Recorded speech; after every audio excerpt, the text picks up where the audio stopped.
Many months ago, I talked about the fact that The Lord of the Rings, the War of Rohirrim animated film, will be a big disaster in December. And I did this about I remember vividly, it was about 6 months ago, around June, July.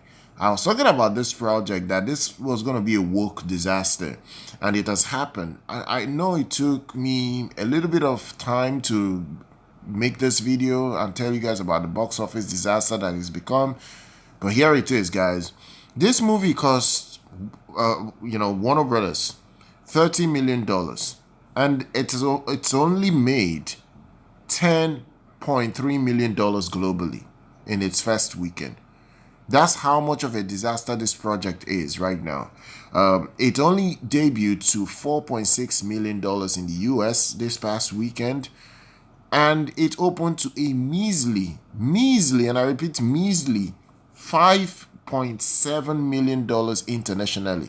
$5.7 million internationally is an insult for a project like this.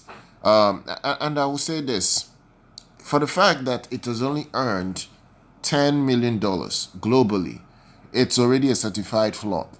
I know Warner Brothers will not lose too much money. Let's be real here, because it's only $30 million. The fact is that they spent money, a lot of money, on a project that became one of the biggest disasters of the entire year. It's following Craven the Hunter in terms of flop right now.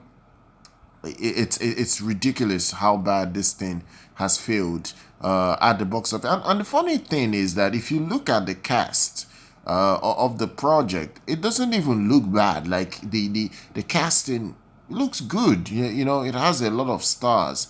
It stars Brian Cox. It stars Gia Wise. It stars Miranda Otto, and it has the director is a Japanese director, Kenji Kamiyama. That basically, so I'm looking at some of the people in this particular production. It doesn't look bad. It doesn't even look bad, honestly. It really doesn't look bad at all. The reality is that this film failed on so many levels because of the direction that they went in. I said this from the get-go, that you don't make this, you don't turn an IP that is beloved by so many people, especially the male audience, the male demography, and turn it into a propaganda. You're trying to push a female star or a female character. You're trying to rework Tolkien's lore and trying to make things your own, and think you can get away with it, and you're expecting ladies to come support whatever it is you're trying to do. It doesn't work like that, honestly. I don't understand why studios still don't learn. They just keep doing the same nonsense and hoping for a different result. It's not gonna happen.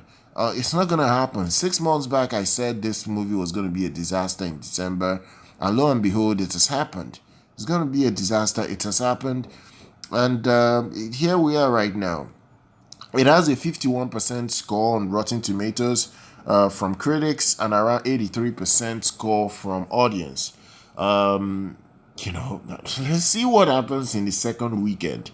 Let's see what happens in the second weekend. Remember that Rotten Tomatoes have altered the way audience scores are going on their platform now. So it's about who purchased their tickets from Fandango, that actually can review or drop a review on their platform now. So it's not even a general audience score at this point.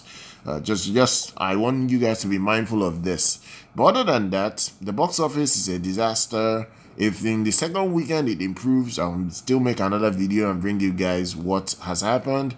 If you enjoyed this content, then go ahead, smash that like button, subscribe to the channel, follow us here on our YouTube channel. I'll see you guys very much next time.